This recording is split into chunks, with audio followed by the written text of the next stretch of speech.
Leg 1 of the Ocean Race Europe is likely to be decided in the final hours, with one last hurdle between the fleet and the finish line off Cascais.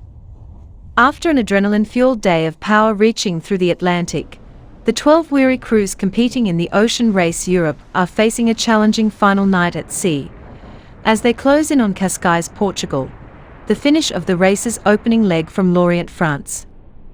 The northerly winds strengthened as the fleet rounded the virtual Atlantic turning mark early this morning, and that meant some exhilarating high-speed sailing for the crews in both the One Design VO65s and the development Rule Imoca 60 class, as they headed back towards Cascais.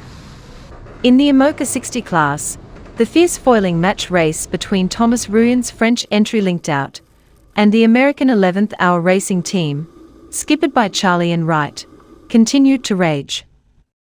The two boats were neck and neck on the way out to the turning mark, with the American boat getting there just ahead at around 0140 UTC.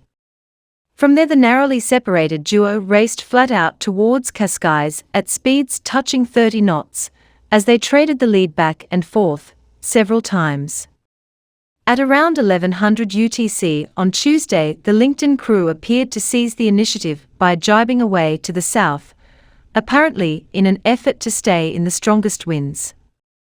The move did not go unnoticed by their rivals, and the 11th Hour Racing crew followed suit some 40 minutes later. Both crews are pushing their foiling boats hard, and the two Imoca 60s were clocked at speeds up to 25 knots this afternoon. Positioned slightly nearer to the finish line than the French crew on linked out, 11th Hour Racing topped the leaderboard Tuesday afternoon, but with plenty of racing action to go before they reach the finish line in Cascais. The final result is still in doubt.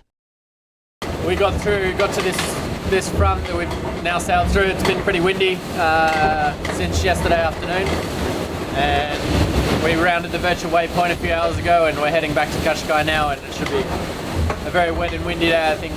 So it's nice to be going fast, but definitely a different lifestyle. We're leading the 65 fleet. We've got Axonoble about 7 miles back and a few miles to leeward, and sailing Poland about 10 miles back directly behind us. So I think we're in a pretty good spot. I think the main stress will now be just obviously going fast today, but then it'll be the approach into Cascais, because it'll get light again, and be managing that, which will be the next or the last big hurdle, I would say. In the VO65s, Portugal's Mirapura Foundation racing team, skippered by Johan Richem, continues to sail a near-perfect race at the front of the 7-boat fleet. The team rounded the virtual turning mark around 30 minutes ahead of the second-place Dutch entry, Axonobel Ocean Racing, skippered by Chris Nicholson, with Bauerbeckings sailing Poland, and Simeon Chenpont's Childhood INED, also in hot pursuit. We just passed Mark Alpha, and as expected we had a very nice front there. First some nice light area where we were able to get through quite nicely, and after that 20 knots plus 25 reaching to Mark Alpha.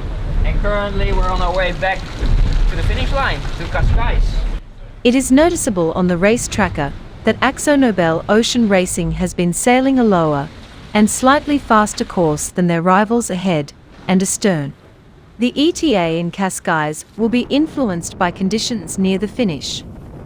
Estimates for the first finish range from 0800 local time, UTC +1, to around noon.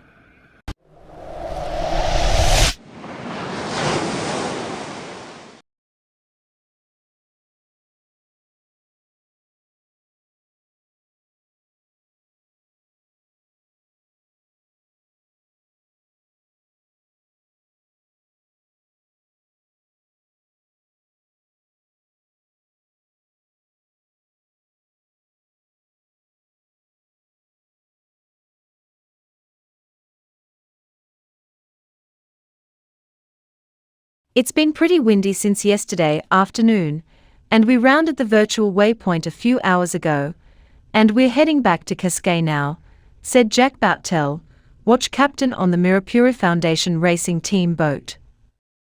It should be a very wet and windy day, I think. We're leading the 65 fleet. So I think we're in a pretty good spot.